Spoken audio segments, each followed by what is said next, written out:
Olá, queridos. A paz do Senhor. Eu sou o professor Eliseu, pastor auxiliar na Igreja Assembleia de Deus Ministério de Madureira, na cidade de São Francisco do Guaporé, Rondônia, sob a presidência do pastor Ronaldo Pacheco.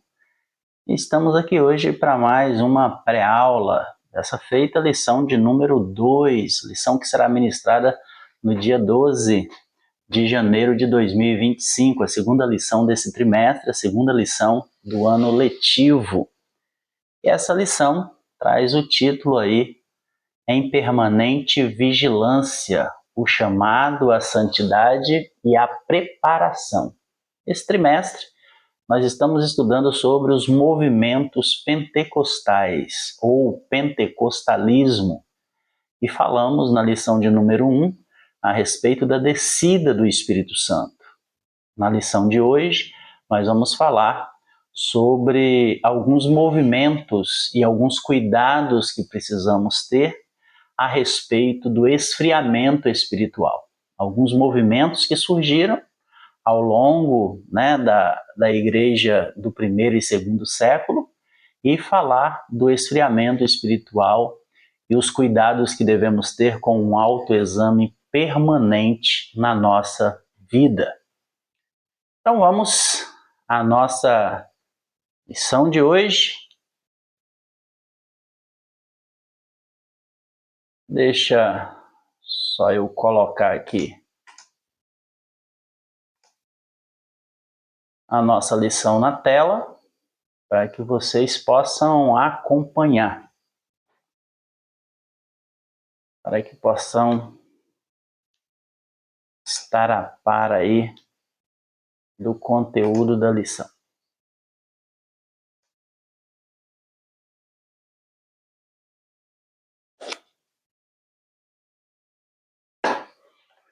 Muito bem, muito bem.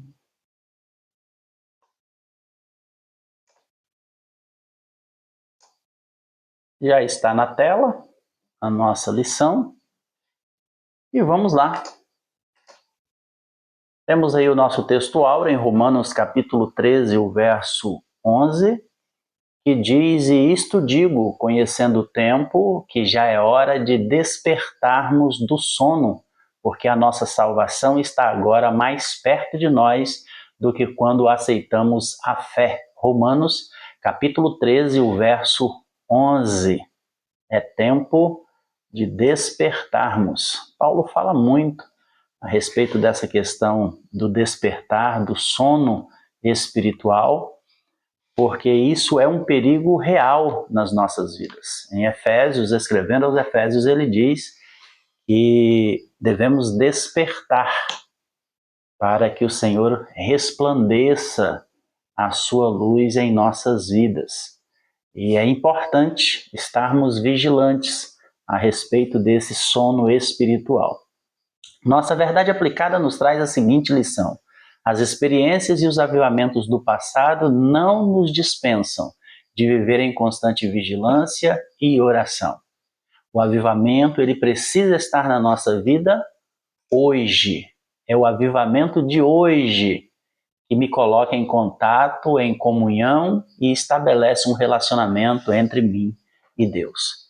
Nosso texto de referência se encontra em Apocalipse capítulo 2, do verso 1 ao verso 5. Esse texto de referência, ele fala justamente a respeito da igreja de Éfeso. A igreja de Éfeso, porque a nossa lição de hoje vai tomar como base a igreja de Éfeso e a igreja de Esmirna, para que nós possamos então falar a respeito desse reavivamento, dessa retomada à comunhão e à vida de Deus sendo demonstrada através da nossa caminhada cristã. Muito bem.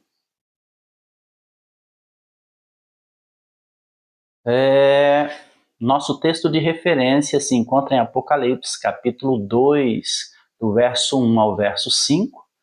Eu não vou ler com os irmãos para não tomarmos muito tempo, mas é um texto bastante conhecido nosso. Ele fala a respeito da igreja de Éfeso, quando Jesus fala com João a respeito da mensagem que deveria enviar ao anjo dessa igreja. Esse texto, ele é propício porque nós estaremos falando a respeito da igreja de Éfeso e da igreja de Laodiceia, igrejas que receberam de Deus, receberam de Jesus através de João, um conselho para que retornassem novamente à vida espiritual.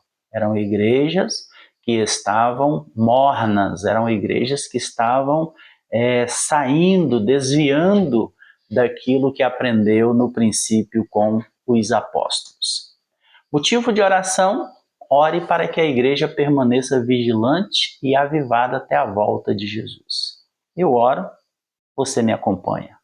Senhor Deus e Pai bendito, apresento diante de Ti, Senhor, a Tua igreja. Apresento a Ti a minha vida, a vida deste professor que nos assiste, que nos acompanha. E quero Te pedir, Pai, que a cada dia o Teu Espírito Santo possa nos despertar mais e mais. Que a cada dia nós possamos estar mais vigilantes, para que possamos estar despertados na nossa vida espiritual.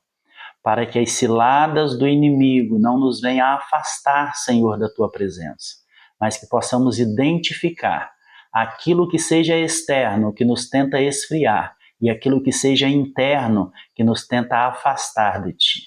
É no nome do Teu Filho Jesus que eu te peço, Pai, que as lições desse trimestre possam servir para trabalhar este lado da vigilância, este lado da vida espiritual abundante na vida de cada um de nós. Em nome de Jesus eu te peço, use, Senhor, cada professor nesta lição, use com autoridade, com poder, de forma que seus alunos saiam instruídos e preparados para buscar mais e mais do Teu Espírito Santo. É em nome de Jesus que nós te oramos, é em nome de Jesus que nós te agradecemos. Amém. Muito bem, objetivos da nossa lição é reconhecer as características do esfriamento espiritual. O esfriamento espiritual tem características. Ressaltar os riscos do esfriamento espiritual para os cristãos. Há alguns riscos nesse esfriamento e refletir a necessidade de um retorno ao primeiro amor. Então, é sempre bom nós observarmos, fazermos um autoexame para que possamos estar sempre com esse primeiro amor vivo no nosso coração. Introdução. A nossa introdução vai nos falar que nos tempos apostólicos, algumas igrejas locais elas já demonstravam sinais de esfriamento espiritual. Às vezes, nós olhamos para a igreja da nossa época e ficamos espantados, né, com o esfriamento, com o distanciamento espiritual, mas é importante, esta lição vem com uma importância muito grande, porque ela vem nos trazendo essa revelação de que, segundo a história da igreja, esse relaxamento no cuidado com a vida espiritual, isso acontece há muito tempo. E isso eu estou falando em relação à vida da igreja, mas se olharmos em relação à vida do povo de Deus, nós não precisamos nem de história da igreja, é só olharmos o Antigo Testamento, porque nós vemos isso acontecendo na vida do povo de Israel. Eles andavam com Deus por um período e se afastavam de Deus e se misturavam com as outras nações, com os outros deuses, e isso era muito comum. Com a igreja não é diferente.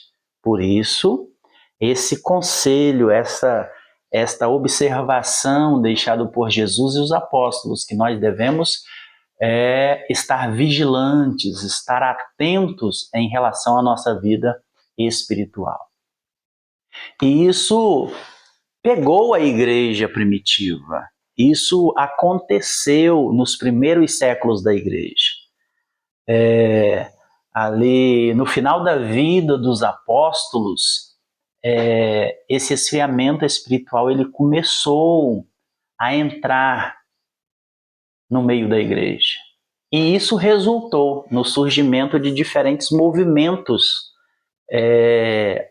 pentecostais, tentando buscar a renovação espiritual para a igreja. E é justamente isso que nós vamos ver nesta lição. Nós vamos extrair algumas lições desses movimentos, vamos compreender o quão importante eles foram e também compreender a relevância do autoexame, da vigilância, da oração, para que não caiamos e, se já estivermos no esfriamento, que possamos nos despertar, para que possamos sentir novamente, viver novamente o avivamento de Deus na nossa vida. Tópico 1 fala a respeito das igrejas da Ásia, como falamos lá no início. Nós temos aí a igreja de Éfeso e a igreja de Laodiceia. Ao final da era apostólica, algumas igrejas locais apresentavam alguns desvios doutrinários, algum esfriamento espiritual. E nós vemos isso, olha que interessante, não precisamos nem da história, né, da igreja, não precisamos nem recorrer aos historiadores para entendermos, para chegarmos a essa conclusão. Lendo o livro de Apocalipse, a carta às 7 igrejas da Ásia.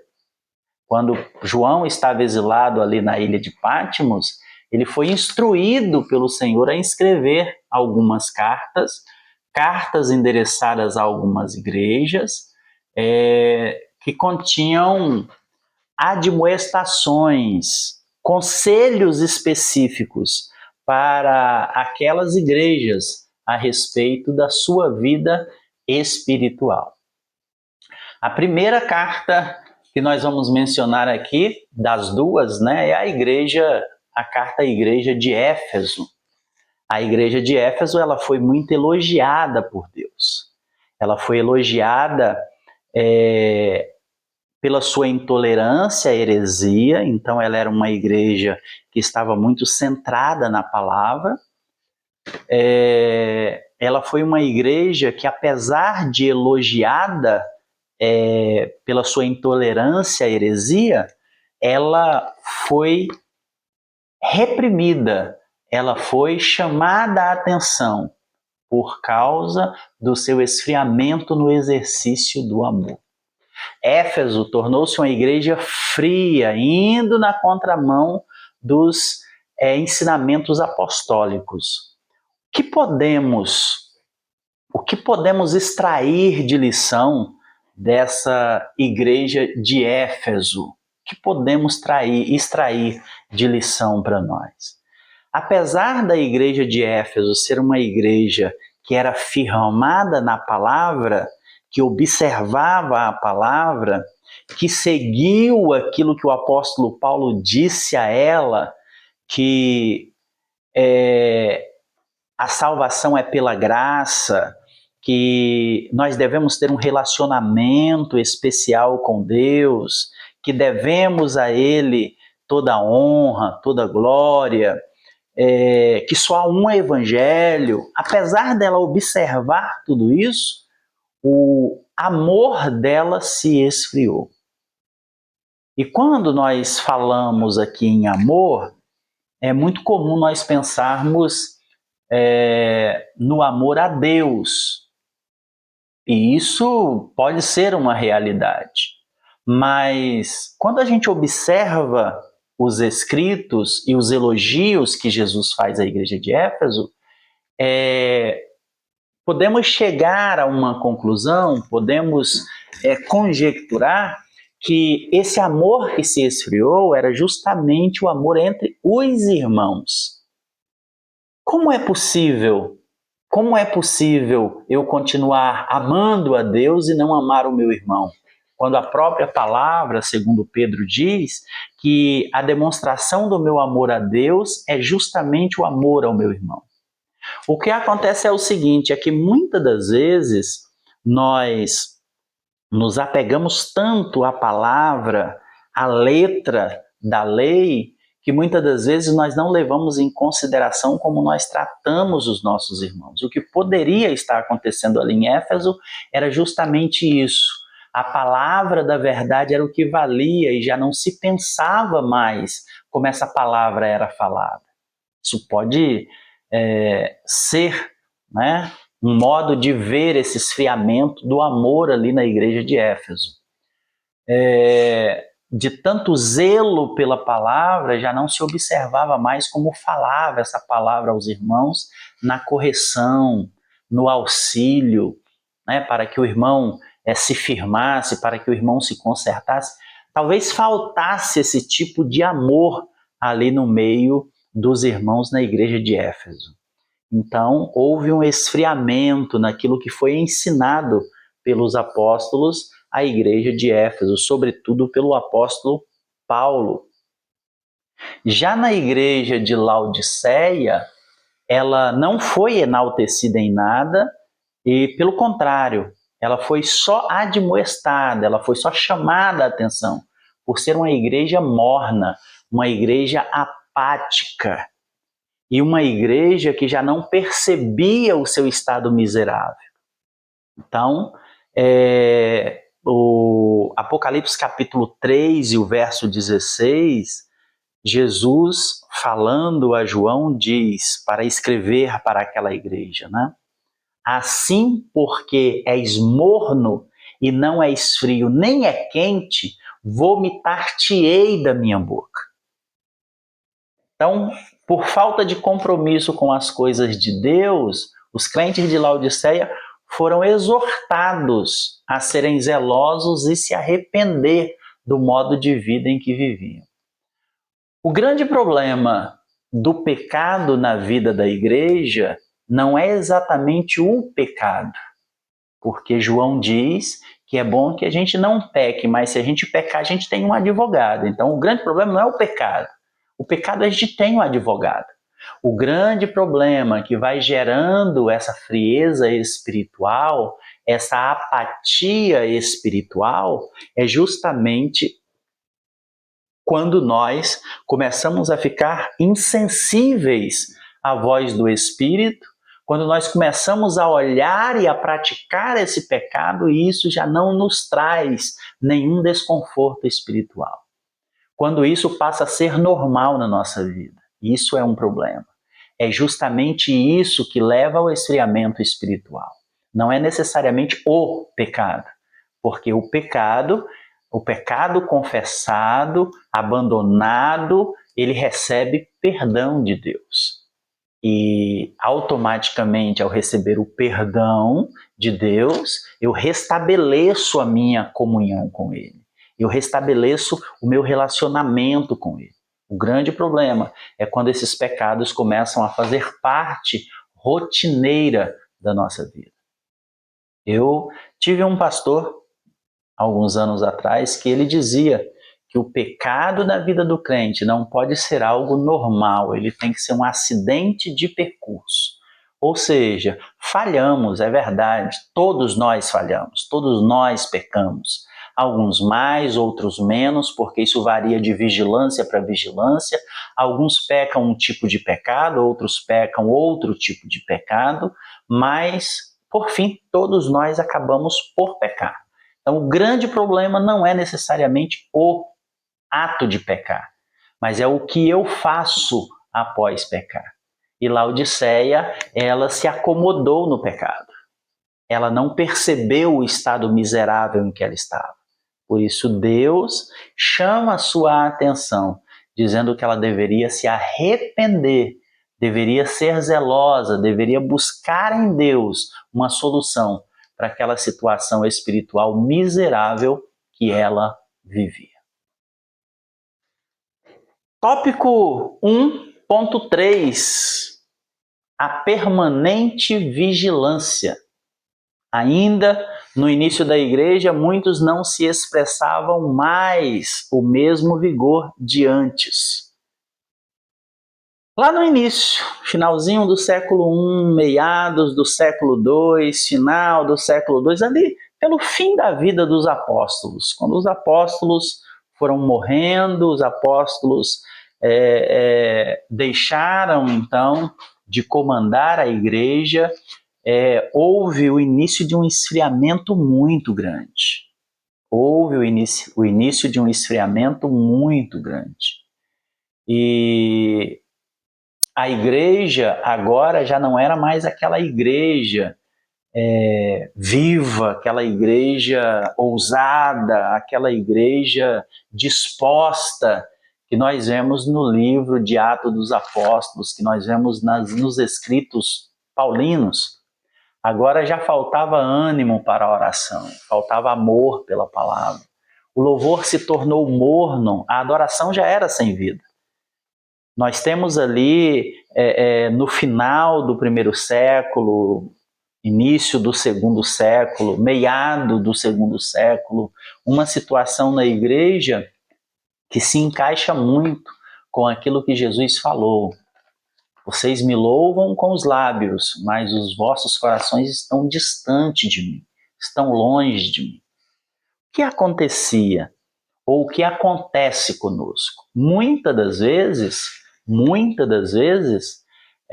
nós nos contentamos com um ritual, com uma liturgia, nós nos contentamos com uma religiosidade, aquele ir à igreja todos os dias de culto, participar da escola dominical, participar das orações, mas a gente já não tem mais aquele fervor, aquela alegria, aquele despertamento no nosso coração.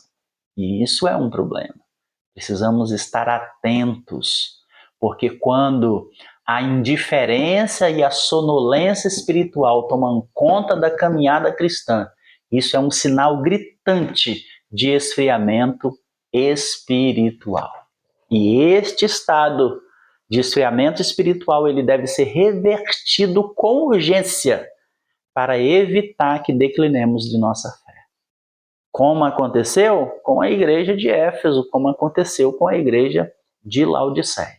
Se nós não voltarmos ao primeiro amor, jamais viveremos o refrigério de um amplo e intenso e necessário avivamento trazido pelo Espírito Santo de Deus. Então é importante que estejamos em constante vigilância, analisando a nossa vida conforme a palavra de Deus. O nosso termômetro, ele é medido justamente por nós mesmos. Devemos tomar para a nossa vida espiritual aquilo que o apóstolo Paulo fala em 1 Coríntios capítulo 11, quando ele está falando sobre a ceia, que ele diz, portanto, examine-se o homem a si mesmo. Ou seja, precisamos fazer esse exame frequentemente na nossa vida, um autoexame na nossa vida, para que nós possamos identificar esses sinais do esfriamento espiritual, para que nós não deixemos que ele tome conta da nossa vida. Tópico 2, o movimento montanista é o nosso tópico de número 2. O movimento montanista, ele surge ali na metade do século II, na cidade de Aldaban, ou Ardabal. É uma aldeia, na verdade, que ficava na fronteira entre as províncias romanas da Frígia e da Mícia, lá na Ásia Menor, hoje a Turquia. Os montanistas, e eles têm esse nome por causa do seu fundador, Montano, eles pregavam uma nova revelação concedida a eles. Nós vamos ver aqui a conexão desse movimento montanista com o pentecostalismo. Vamos lá, 2.1, o propósito do movimento montanista. A história da igreja narra muitos movimentos que surgiram após o Pentecoste, os quais ocorriam à margem da igreja oficial, sendo o movimento montanista um deles. Esse movimento foi uma reação às tendências seculares que já se faziam sentir na igreja. era um protesto contra o crescente mundanismo que havia invadido a igreja de um modo geral naquela época. Então, quando a igreja se afasta, quando a igreja esfria, ela abre uma brecha para que os movimentos eles comecem a acontecer. Inclusive, nós vamos estudar alguns movimentos durante esse trimestre. Nós vamos estudar durante esse trimestre movimentos como a Reforma Protestante, o Wesleyanismo. Vamos estudar alguns movimentos que aconteceram, o movimento da Rua Azusa, o movimento pentecostal no Brasil. Então, nós vamos estudar alguns movimentos que surgem, e esses movimentos vão surgindo justamente para resgatar esse avivamento que a igreja precisa desfrutar dia após dia. Sempre que esses avivamentos eles vão se esfriando, então vão surgindo movimentos que tentam resgatar esse fogo, esse calor do Espírito Santo novamente para a igreja. 2.2, os excessos do montanismo. Os montanistas, ainda que tivessem uma intenção boa, que era resgatar a manifestação dos dons espirituais, Montano, ele alegava, segundo os críticos, que as declarações proféticas proferidas por ele estavam no mesmo nível de autoridade das Escrituras Sagradas. Ele começou com uma intenção muito boa, Montano, com esse movimento, mas ele acabou se perdendo, quando nós olhamos a história da igreja, e Eusébio fala muito a respeito, na verdade, é um dos pais da igreja que mais falam a respeito de Montano, fala que ele tinha alguns excessos, e esse era um deles. A declaração profética dele tinha o mesmo nível da autoridade das Escrituras. Isso é muito perigoso, porque nós vemos hoje alguns movimentos que têm essa mesma ideia, que a profecia proferida pelo seu fundador tem a mesma autoridade que as Escrituras, e isso é muito problemático. Montano também, ele se colocou no Paracleto, ou seja, aquele por quem o Espírito Santo fala à igreja. Alguns historiadores dizem que ele se declarava o próprio Espírito Santo. Isso também foi um problema, Naquela época, a igreja ela combateu isso muito forte. Ele era seguido por duas mulheres, que eram ali seus braços direitos, e essas mulheres, dentro do movimento montanista, eram profetisas, e esse movimento ele pregava a volta iminente de Jesus, que Jesus estava voltando, inclusive estabeleceu a data para a volta de Jesus. E os seus seguidores acabaram por fazer aquilo que os seguidores de alguns profetas mais modernos fizeram. Venderam tudo o que tinham e já não tinham mais uma perspectiva de vida aqui na Terra, abandonaram seus empregos, se dirigiram para o monte onde a profecia dizia que Jesus ia descer e estabelecer a Nova Jerusalém, e aquilo virou um furdunço. Montano, então, ele rejeitava a crescente fé nos bispos e nos escritos apostólicos. O que isso quer dizer? Montano, ele não reconhecia a autoridade dos líderes da igreja.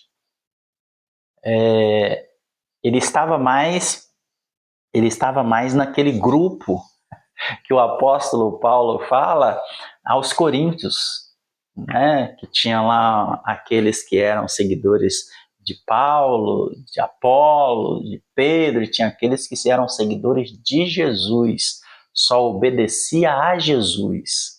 Há quem diga, né, que esses são os piores, esses são os mais terríveis, porque se forem seguidores de um homem, e esse homem tiver o temor de Deus, como tinha Paulo, ele então pode instruir essas pessoas. Mas aqueles que são seguidores de Jesus, quer dizer que eles estão sob o seu próprio comando. Isso é um problema muito sério. E eles também, Montano, o movimento montanista, ele fazia oposição ferrenha a qualquer limitação ou restrição quanto às manifestações espirituais. Então, aquilo que o apóstolo Paulo falou, que tinha que ser tudo com ordem e decência, que tinha ali os ritos dos dons espirituais deveriam seguir um certo padrão. Não, para ele isso não servia. Ou seja, as manifestações eram as mais diversas. E isso nós vemos hoje também. Né? Algumas manifestações que nós vemos aí, ditas do Espírito Santo, às vezes ficamos meio com a pulga atrás da orelha. Eu acho que um elefante, né, atrás da orelha. Porque muitas das vezes aquilo que nós vemos pode ser muita coisa, menos a manifestação do Espírito Santo. Como as pessoas se comportam. E lá, nesse movimento montanista, tinha muito isso. Inclusive, essas duas profetisas, elas entravam em transe. Elas entravam em transe, então traziam as suas revelações. E só a título de conhecimento, Montano, ele era, antes dele se converter, ele era sacerdote do deus Apolo e da deusa, esqueço agora o nome da deusa que ele era sacerdote. Então, Montano, quando ele se converteu, esse movimento se iniciou logo depois da sua conversão. Ele era um novo convertido. Ele era aquilo que o apóstolo Paulo chama de neófito. E foi um dos motivos, né, foi um dos combates da igreja naquela época, de ter neófitos na liderança, tomando como base aí esse movimento, em especial o movimento montanista. Muito bem, muito bem. 2.3, o afastamento da doutrina dos apóstolos. Ao longo dos anos, a igreja foi ficando mais dependente da gestão humana do que da ação do Espírito Santo. Isso deu margem ao surgimento de vários movimentos religiosos, que ensinavam por um retorno ou ansiavam por um retorno da igreja à doutrina e ao vigor espiritual dos tempos apostólicos. A igreja, com o passar do tempo, ela foi se institucionalizando, foi ali estabelecendo a sua liderança, né? Quem comanda qual região, quem comanda sobre quem, e isso, evidentemente, isso acabou por tirar um pouco aquela direção que o Espírito Santo tinha sobre a igreja. Porque por mais que a gente diga que não, por mais que a gente entenda que os líderes são homens de Deus, às vezes a gente perde essa dependência do Espírito Santo, devido a essas divisões de liderança. Por isso, mais uma vez, precisamos tomar cuidado com a vigilância. Eu sou líder, mas eu preciso ter essa dependência do Espírito Santo. Se nós olharmos em Atos, nós vamos ver que todas as ações da igreja eram dirigidas pelo Espírito Santo. Para onde Paulo ia pregar? O Espírito Santo quem dirigia. Filipe foi transladado pelo Espírito Santo. Estevão era dirigido pelo Espírito Santo. A igreja, quando ia separar alguém, era o Espírito Santo que falava com ela.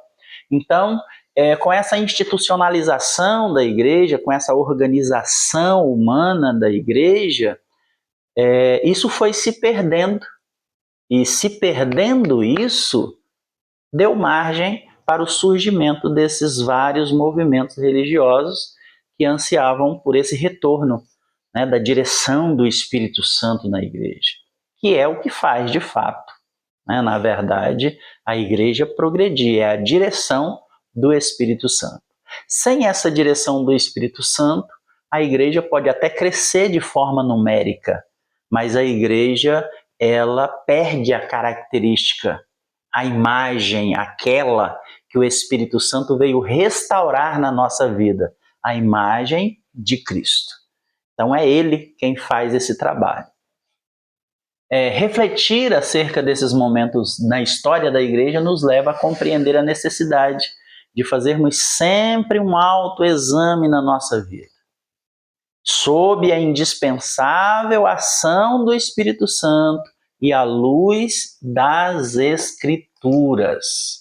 Sob a ação do Espírito Santo e à luz das Escrituras.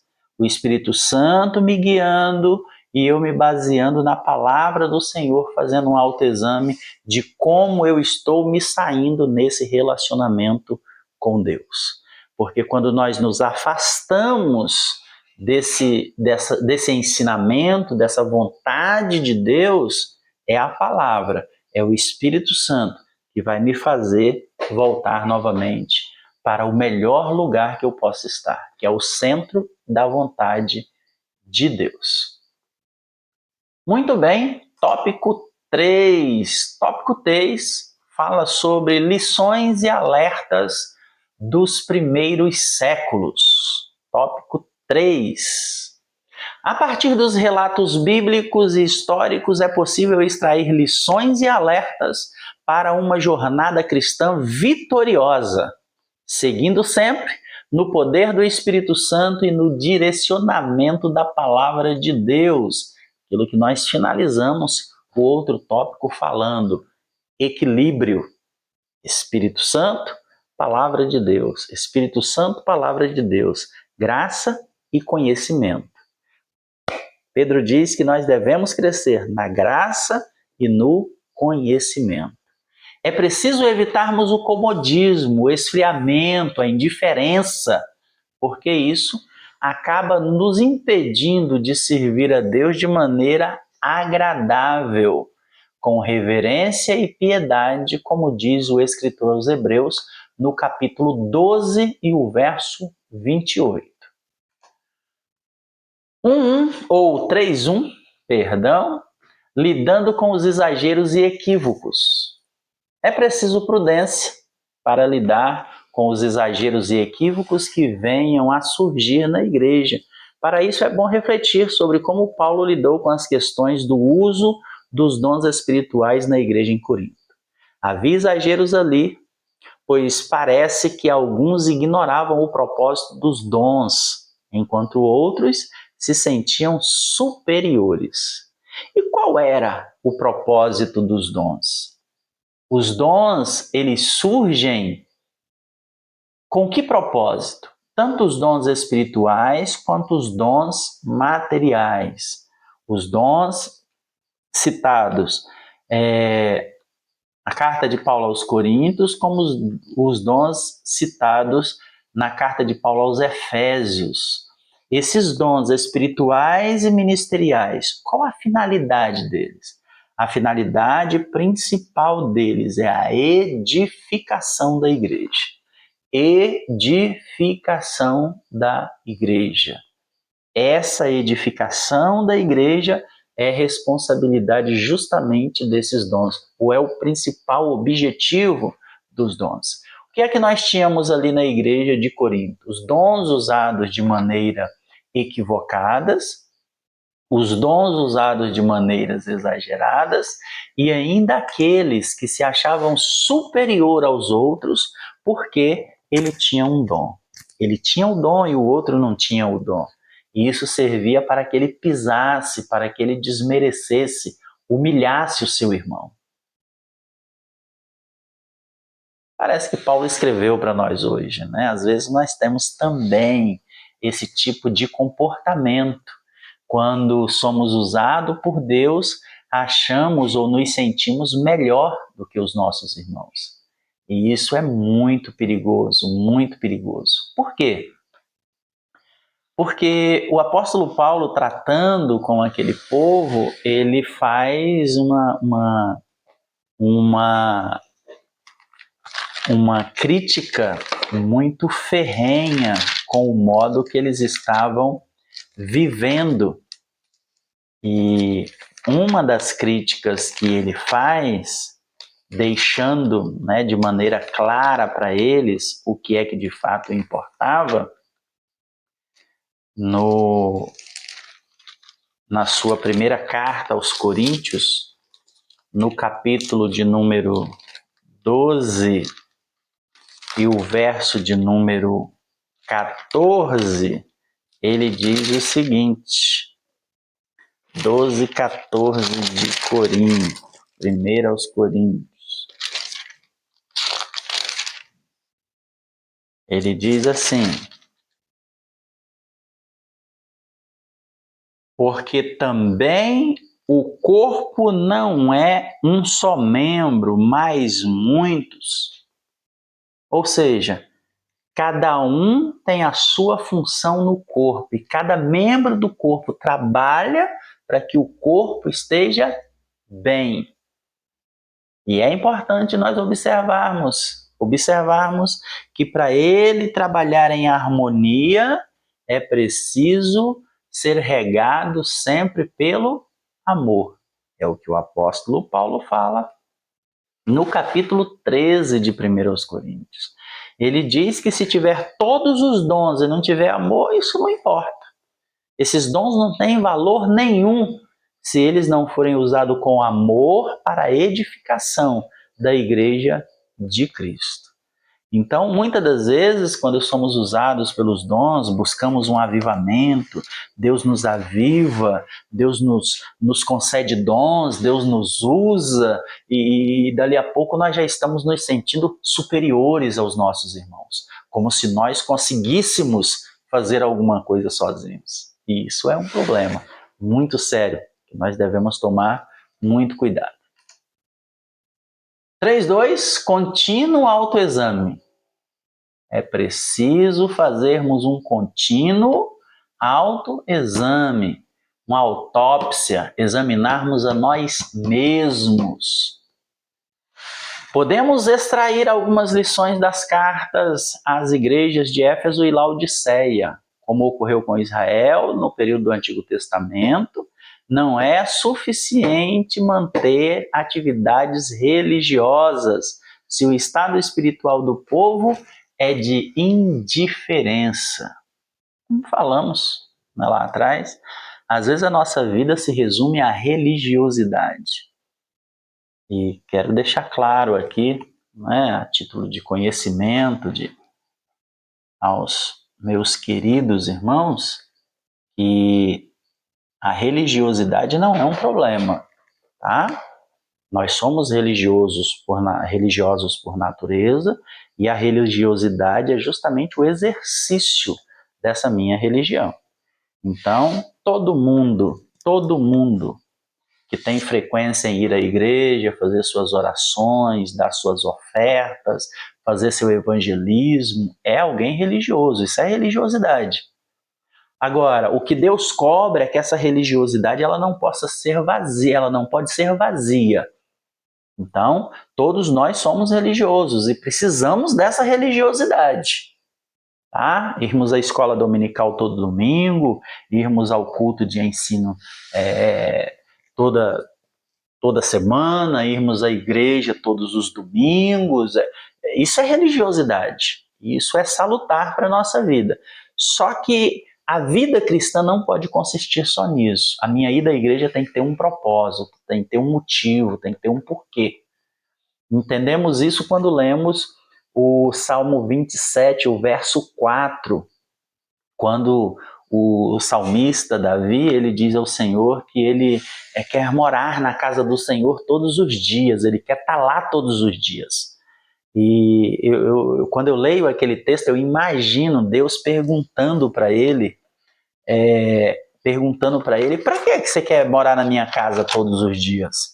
Para que você quer estar na minha casa todos os dias? Qual é a sua finalidade? E aí o verso seguinte ele responde para nós, ou responde para Deus, né? Se houve ali uma pergunta, e aí ele vai e responde e diz o seguinte, o finalzinho do verso de número 4, porque no início é o que ele diz, né? Uma coisa peço ao Senhor e a buscarei, que eu possa morar na casa do Senhor todos os dias da minha vida. E aí tem uma vírgula aqui, e eu imagino uma pergunta, para que você quer morar na minha casa todos os dias? E ele responde, para contemplar a beleza do Senhor e meditar no seu templo. Então, essa ida nossa à casa do Senhor, essa religiosidade, ela tem que ter um porquê. Por que é que você sai da sua casa todos os dias de culto e vai para a igreja? Porque se tornou comum isso na sua vida? Porque você quer conversar com alguém na igreja? Por quê? Por que você vai à igreja? Por que você oferta sempre que a salva passa? Por que você dizima sempre que você recebe? Isso tem a ver com o que o pastor fala? Isso tem a ver com um desencargo de consciência? Por que você faz isso? Então, tem que ter um porquê essa nossa religiosidade. A nossa ida à casa do Senhor tem que ser porque nós temos necessidade de adoração. Nós temos necessidade de adorar a Deus. Quando eu observo ao longo desses mais de 30 anos servindo ao Senhor, eu observo algumas pessoas e muitas das vezes o meu próprio comportamento ao longo desse tempo, muitas das vezes nós vamos ao culto como se isso beneficiasse a Deus, como se isso fosse bom para Deus.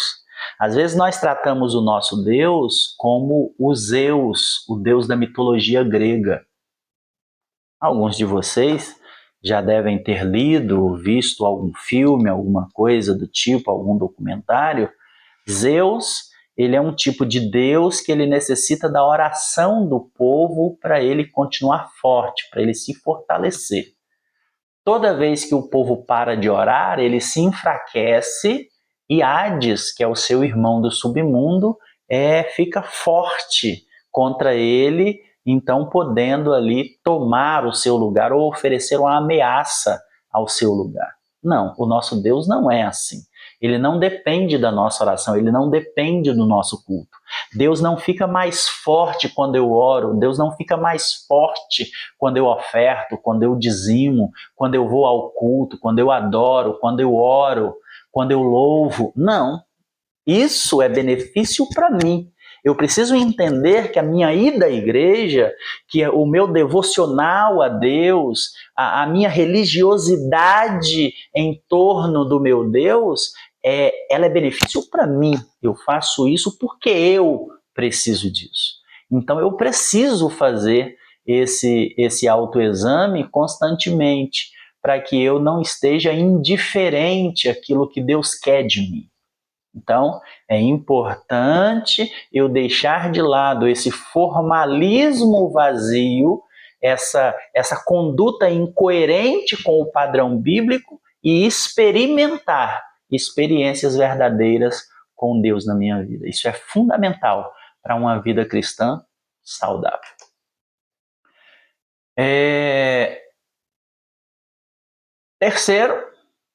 Segundo, né? Primeiro, não é suficiente manter uma atividade religiosa.